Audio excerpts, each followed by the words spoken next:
Tony Parker Senior, je l'ai connu quand mon père l'a recruté en tant que joueur au niveau du BCD. Il avait le choix entre Dieppe et Monaco à l'époque. Et en fin de compte, Tony a préféré choisir Dieppe, je pense que le contact déjà avec mon père est très très, très bien passé. Et d'autre part, Ernie, qui était déjà un ancien basketteur dieppois qui jouait avec lui à Denain, lui avait parlé de Dieppe, lui avait parlé du cocon familial qu'il y avait autour de ce club. Donc c'est vrai que ça a facilité les choses et son choix. Tony était là aussi pour, encourager les jeunes du club. Quand mes copains jouaient au basket et m'ont proposé de venir avec eux, quand j'allais avec eux jouer au lycée Jango avec la SU.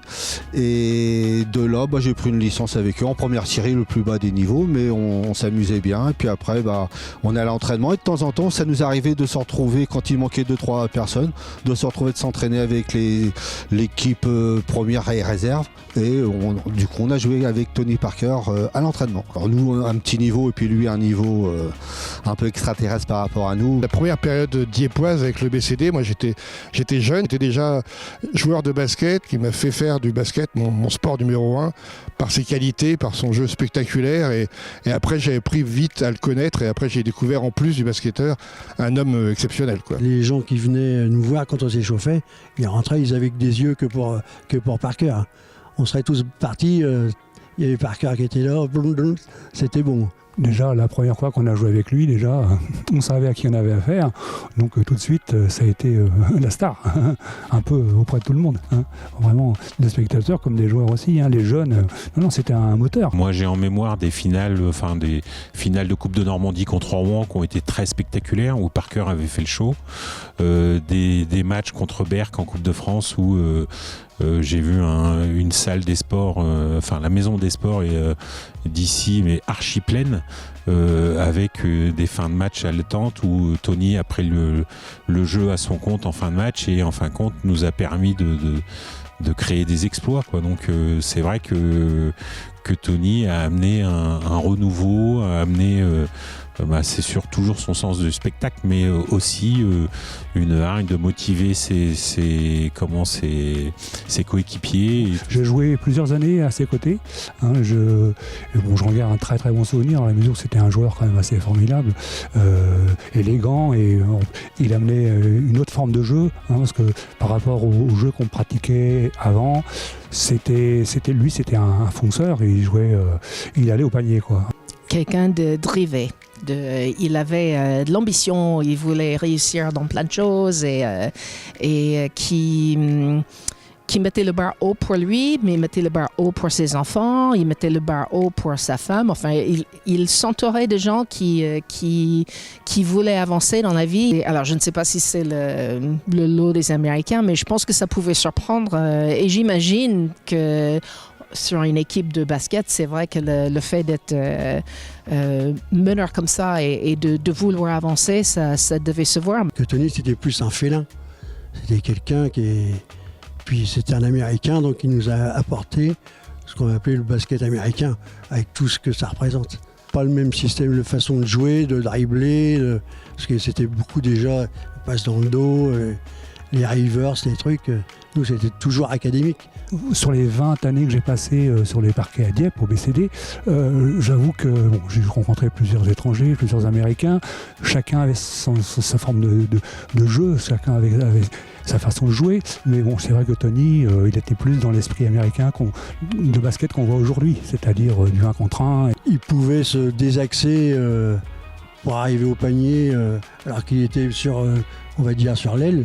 D'un coup, on le voyait partir avec il montait. Alors ça, ils ont été friands dans les tribunes. Mais la forme de jeu de Tony était quelque chose qui marquait les gens.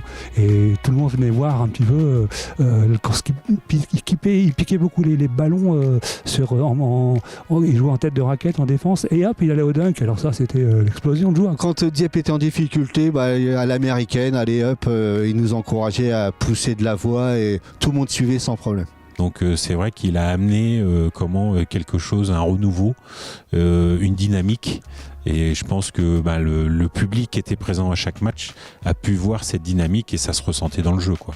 Je pense qu'il a fait aimer le basket à tellement de monde à Dieppe et à Neuville que je pense qu'il y a beaucoup de gens qui aimaient le sport, et maintenant après on venait pas spécialement voir Dieppe jouer, on venait voir Tony Parker jouer, même si après il a rempli la maison des sports quasiment que pour lui, que sur son nom, quoi. Mais quand Tony est arrivé, après le premier match, il a éclaboussé tout le monde.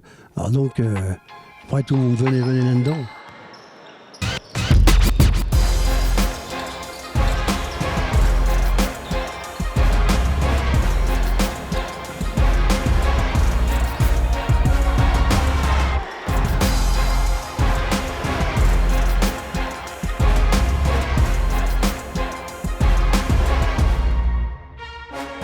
À l'époque, disons que c'était Emmanuel Jean qui était venu pour prendre la direction technique. Et puis, il nous avait dit un jour, ce que j'aimerais bien, parce que j'ai connu Tony Parker au club de Dieppe, dont son père était le président. Il m'a dit non, mais on peut peut-être arriver à faire quelque chose, etc. Et c'est comme ça qu'un jour, il nous a dit, Tony a accepté de venir signer naissance à Neuville. Ici, entre 84 et 87. Et je suis revenu parce que je connais tout le monde ici à Dieppe. Tout le monde est très sympa ici avec moi et je n'avais aucun problème de venir ici. C'était quelqu'un pour nous d'ailleurs qui avions connu le basket, le Tony Parker au basket de Dieppe, qui avait déjà laissé une empreinte dans notre cœur de basketteur et puis dans nos yeux. J'étais correspondant, mais correspondant plus spécifiquement attaché au basket. J'étais aussi licencié à la LND. Ça a facilité un petit peu le lien avec lui, et le revoir pratiquement 10 ans après revenir, c'était vraiment, on attendait tout de lui et on attendait surtout du spectacle dans ce gymnase Robert Vin, même s'il avait un adversaire qui jouait une division au-dessus ou pas. Et lui, c'était un compétiteur né, et jusqu'au bout, il renonçait pas, quoi. De toute façon, c'était un athlète, je dirais que contrairement à d'autres personnes qui n'avaient pas pris 1 kilo, qui était encore un corps d'athlète à 40 ans, et au niveau où jouait Neuville à cette époque-là, il était largement au-dessus du lot, puisque physiquement et techniquement, il n'avait pas d'adversaire à son niveau. Je dirais, il n'avait presque pas de partenaire à son niveau, puisqu'il était vraiment au-dessus. C'est pour ça qu'il aurait pu jouer 40 minutes tous les matchs sans sortir. C'était un moteur, c'était quelqu'un qui entraînait toujours pour faire plus, pour faire bien, il le disait, gentiment. C'était ça qui passait avant tout, quoi. C'est sa façon de parler aux gens, c'était ça, quoi. Comme il disait toujours, un match c'est 40 minutes et 1 seconde. Donc c'est sûr que un match n'était jamais perdu, il fallait se battre jusqu'au bout. Il était capable à lui tout seul à l'époque de faire basculer un match. C'est ce qui m'a toujours étonné. Je veux dire, à lui tout seul, alors qu'on ramait et d'un seul coup, paf, et tout le monde reprenait, du cœur à l'ouvrage, et on gagnait. Alors il avait aussi dans son contrat l'entraînement de quelques équipes de jeunes. C'est vrai que nous, pour nous jeunes joueurs, c'est vrai que ça motivait de voir cette énergie qu'il dépensait. Les gamins l'adoraient. Et il adorait, lui, les enfants, pas lui-même. Il l'a prouvé pour ses enfants. Bon, c'est ses enfants. Et c'était un garçon simple. Tout le monde a l'image de Tony, avec son beau manteau et tout, grand, beau. Et puis voilà, c'était important pour lui. Toujours la grande classe, costume, cravate et la classe. Franchement, la grande classe. Le plan humain sur le plan sportif, c'était parfait.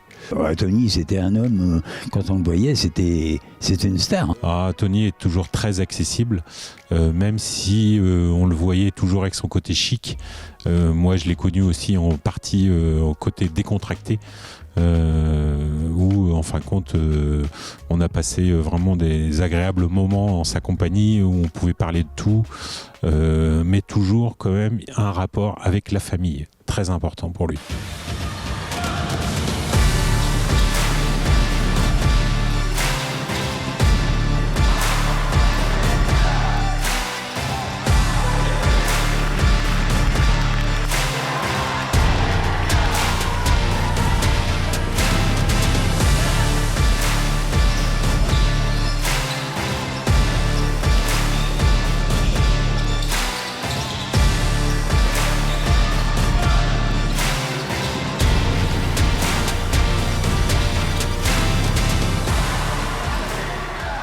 Au début, j'ai rencontré plutôt Pamela, sa femme, et j'avais un magasin rue des Bains à l'époque, et je me souviens d'avoir été accroupie derrière le comptoir avec quelqu'un qui rentrait, et j'entendais une voix qui, en tant qu'Américaine, quand on entend des intonations qui sont familières, quand on est expatrié, tout de suite, c'est « mais d'où venez-vous » Or, Pamela n'était pas américaine, mais quand elle parlait aux enfants, vraiment, elle prenait les intonations donc de son mari vis-à-vis des gosses, quoi. Et donc, le lendemain ou le surlendemain, Tony est arrivé dans le magasin parce que des Américains à Dieppe, il n'y avait quand même pas des masses. Donc, on était très rapidement heureux de se lier connaissance. Et donc, s'en est suivi, je t'invite, vous m'invitez, et voilà. Donc, on a passé plein de soirées ensemble. Tony, comme on venait souvent à la maison, et comment il appréciait beaucoup ma mère aussi, puisque ma mère cuisinait beaucoup à l'époque, donc du coup il appréciait les plats français. On a passé des Noëls ensemble aussi en famille,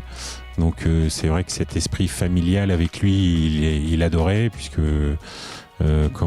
Tony, comme on a pu le voir, il est quand même très proche de ses enfants, de sa famille et tout ça et tout, donc tout ce cocon familial autour de lui, il appréciait, quoi. Un jour, j'ai voulu acheter un panier de basket parce que moi, gamine, à la maison, on en avait un sur la façade du garage, comme toute famille américaine, comme on voit dans tous les films. Et puis donc, c'est Tony qui est venu me donner un coup de main, mettre ce panier de basket qui est en sale état aujourd'hui, mais c'est celui-là qu'il m'a accroché donc sur mon garage, et le premier panier qui était mis dedans, c'est lui, forcément, il n'a pas loupé. Très très accessible, puisque on était devenus amis, je peux le dire sincèrement, on était devenus amis, et après selon les matchs qui jouaient le samedi soir, je dirais pratiquement tous les dimanches matins il venait chez moi prendre un café.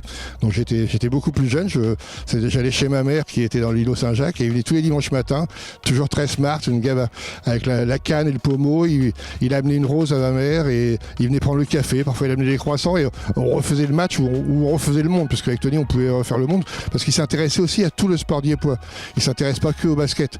Je sais que je l'ai emmené une fois voir un match de foot, c'était au stade Toumir à l'époque, voir le FC Dieppe, et il s'intéressait, il voulait voir comment ça se passait, et je me souviens avoir eu beaucoup de mal par exemple à lui expliquer la règle du hors-jeu, parce que la règle du hors-jeu avec une ligne hypothétique par rapport aux derniers défenseurs, ça a été très compliqué pendant le match à lui expliquer, quoi. J'étais très très ami avec la famille Jean, Manu Jean, et on s'est retrouvés souvent chez Michel Jean, même à table, et c'était quelqu'un franchement d'extraordinaire, d'une gentillesse serviable. On a fait souvent des troisièmes mi-temps au casino, Jeans Club, et c'était quelqu'un qui adorait danser. Il avait toujours son sifflet d'entraîneur, et alors là il mettait l'ambiance. En fin de compte, je pense que ça m'inspire, c'est qu'il a laissé vraiment une empreinte à Dieppe. Ça m'inspire aussi que je pense que maintenant ils sont là-haut avec mes parents, mais je pense que mon père avait fait le bon choix d'aller le chercher. Sur les conseils aussi d'Ernie, puisque c'est Ernie qui a fait le lien entre Tony et mon père, et je pense que le public diepois aura des souvenirs incroyables de ce qu'ils ont vécu à l'époque, 40 ans en arrière, avec quelqu'un qui était agréable, gentil, bienveillant, et qui a surtout amené au sport diepois, quoi. Il a fait exploser le basket diepois. Comme moi, tant sportif diepois qui connaissait beaucoup de sportifs, on ne connaissait pas vraiment les basketteurs. Et du jour que Tony est arrivé, ça a tout changé. Ça a vraiment tout changé. Tout le monde la salle était pleine. Il y avait... je crois que c'était encore plus fort que Land, comme là il y avait de l'ambiance, mais le basket là, à cette période-là, ça a été très fort, très fort.